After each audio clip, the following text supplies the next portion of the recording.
Muchas gracias, Bea. Son las 9:21 de la mañana. Vamos a otros temas también bien importantes que seguramente tienen que ver con la realidad de muchos de ustedes, porque días atrás el movimiento conocido como Cincuentones fue recibido en el Parlamento y allí reiteraron su pedido de eliminación de un artículo de la ley 19.590 que les quita un 10% de su asignación inicial de jubilación. Bueno, vamos a hablar de esto, qué intención tiene el Parlamento, si hubo entrada o cabida por parte de los legisladores, con Claudia Díaz, representante de este grupo. ¿Cómo le va? Bienvenida. ¿Qué tal? Bienvenida. Buen día. Un placer recibirle. Expliquemos un poco este artículo a qué responde y qué es lo que ustedes específicamente pretenden. Bueno, tendría que hacer una breve reseña de lo que hemos vivido desde el año 96 hasta ahora, ¿verdad?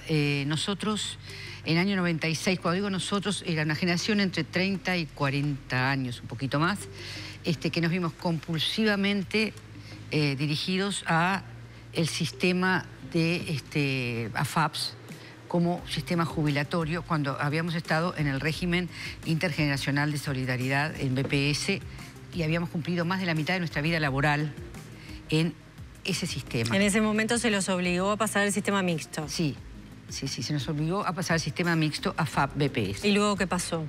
Luego pasó que nosotros nos empezamos a dar cuenta que iba a haber una diferencia sustancial de liquidación de jubilaciones que llegaba hasta un 40% menos en algunos casos y que obviamente iba a ser perjudicial y que esto había sido inconsulto y que no se había considerado esa franja etaria que iba a ser altamente perjudicada porque no teníamos la suficiente cantidad de años como para aportar en las AFAPs y llegar a un sistema que más o menos equilibrara y accediéramos a una jubilación que hubiera sido la misma que en el sistema intergeneracional de solidaridad como era BPS.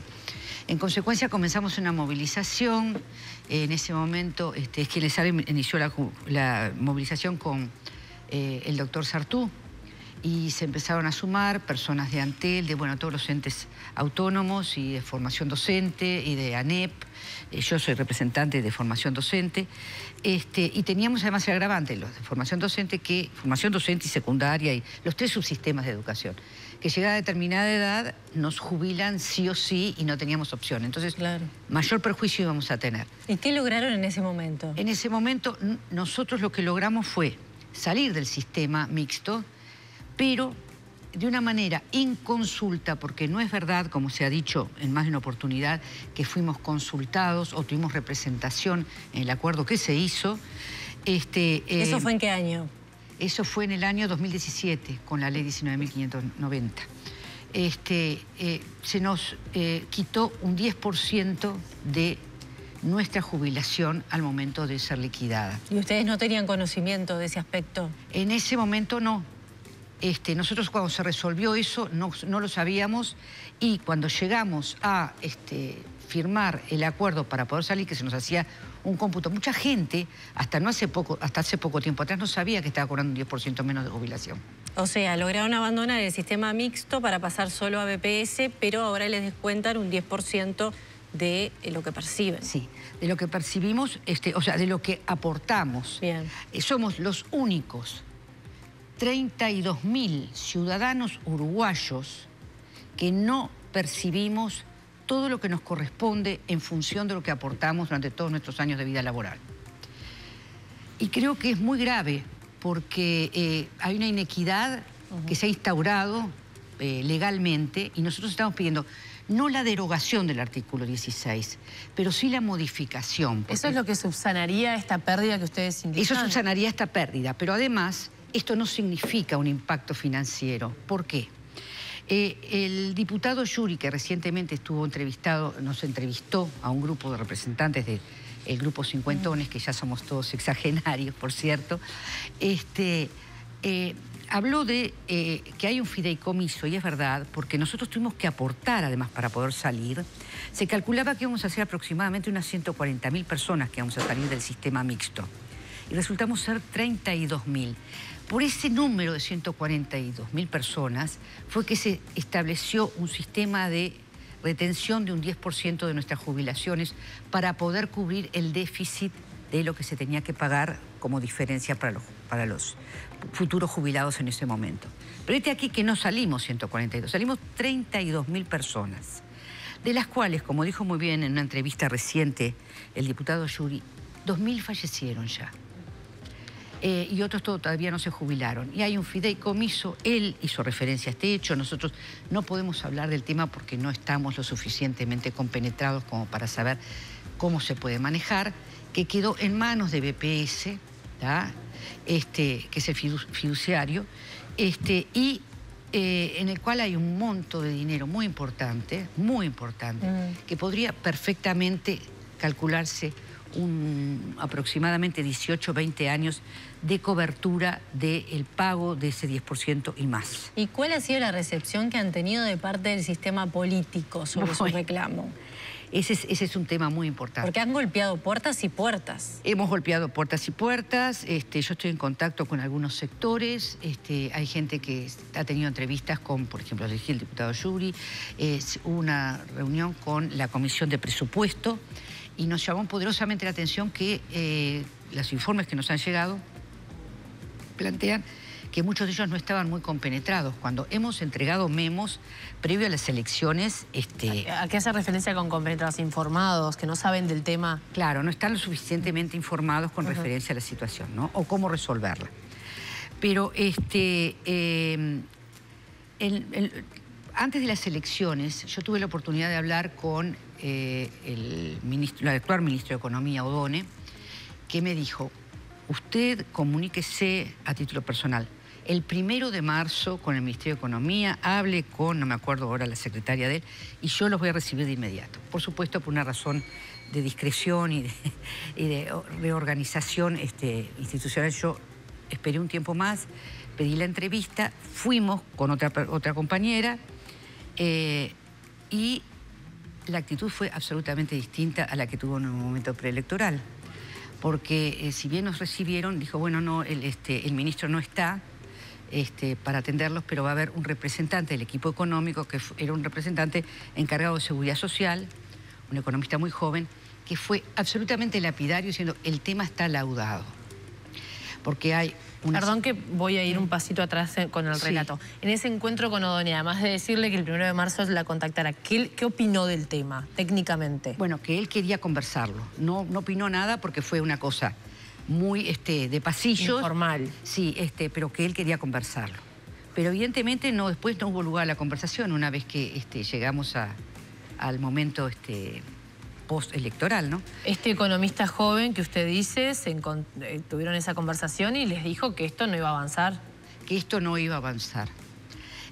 Pero el argumento que se está dando me parece que es algo que también lo habló el ministro de Economía recientemente, pero con una, digamos, una perspectiva más amplia, hay que tener en cuenta que 1 de cada 10 menores de 5 años se encuentra en situación de indigencia y nosotros tenemos que contemplar eso. Fíjense que ustedes lo saben porque esto se ha hecho viral. El ministro de Economía, no hace mucho tiempo atrás, dijo, bueno, yo no puedo contemplar la situación de las personas de 60 años porque tenemos 1 de cada 5 menores de 5 años en situación de indigencia. Entonces, las personas de 60 años estamos al final de la vida. Claro, es muy fácil decirlo cuando se tiene un sueldo de ministro que cuando se tiene una jubilación por la cual se ha estado trabajando. Usted dice que el gobierno está generando una especie de antagonía entre niños y adultos mayores. Una falsa oposición, porque ningún gobierno que se arrogue la concepción de justicia social puede contraponer 2 sectores absolutamente vulnerables de la sociedad. Uno de los cuales efectivamente ha hecho un aporte y si se mira en términos de productividad, obviamente no se está haciendo más, pero se aportó para el sistema jubilatorio para poder tener una jubilación digna y no ser los 32.000 ciudadanos que recibimos un 10% menos de la jubilación que nos corresponde. Está bien, Claudia, me imagino que usted con todas las puertas que han tocado los políticos se habrá encontrado con la frase, bueno, Claudia, la frazada es corta, hay que priorizar y entendemos que en el modelo de país al que queremos proyectar, la infancia y la adolescencia es importante para poder darle un empuje al país. Pero la frazada será corta, sin embargo, hay propuestas dentro del mismo oficialismo que podría haber una reestructura tributaria para determinados sectores que parece que están blindados, porque no se pueden tocar. ¿Por ejemplo?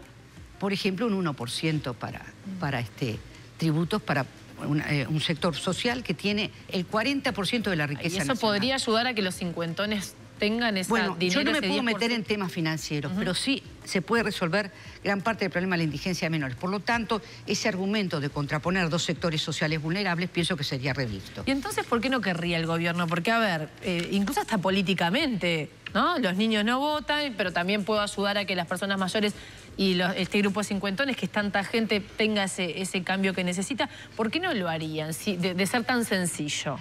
Y corresponde preguntarle al ministro de Economía y al gobierno, ¿no? Porque la prerrogativa es del Poder Ejecutivo y no a nosotros. ¿Por qué no lo hacen?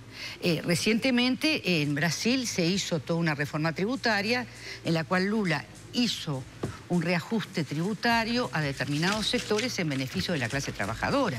Bueno, nosotros fuimos parte de la clase trabajadora, hoy necesitamos tener el reconocimiento por toda nuestra trayectoria laboral y sin embargo nos vemos en este perjuicio y, si ustedes me preguntan qué dice el sistema político, con muy honradas excepciones, el sistema político parece que no lo capta en su radar, ¿no? Porque también se dice, bueno, hay 1 cada 10 niños menores de 5 años que están en indigencia.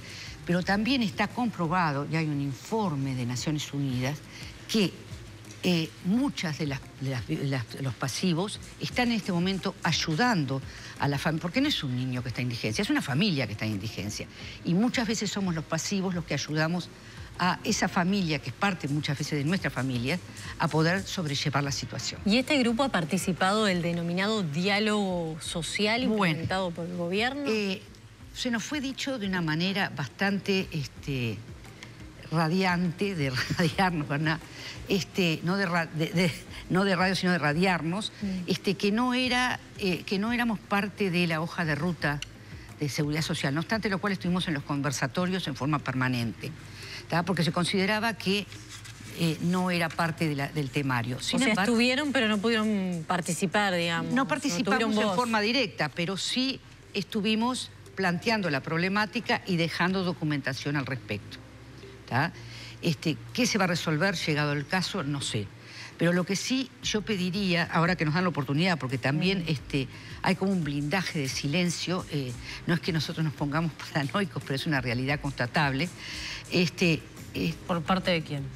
Por parte del sistema, ¿no? Es muy difícil llegar a los medios, por ejemplo. Bueno, hoy está acá en Canal 10. Claro, sí, bueno, y tenemos que agradecerles muy especialmente porque siempre nos recibieron. Esta es la tercera vez que estoy acá y siempre tuvimos una receptividad muy importante por parte de Canal 10 y debo reconocerlo. Pero, y hay algunos casos también otros programas, pero son, digamos, excepcionales. En general, los medios de prensa no son muy receptivos. Pero no obstante lo cual, yo quisiera pedir muy especialmente a los cincuentones que todavía no se han sumado a nosotros, que se sumen, pero no en una actitud pasiva, porque nada podemos esperar si no es de nosotros mismos. Ahora seguramente van a poner una placa de información de cómo se pueden comunicar con nosotros a los efectos de poder de alguna manera contactar. Está en el Zócalo, en los gráficos de abajo la gente está viendo el teléfono y también hay un mail, correo electrónico para poderse contactar. Quiero hacerle una consulta concreta. Si ustedes no logran la recuperación de este 10%, ¿hay un término medio en el que estarían dispuestos a negociar?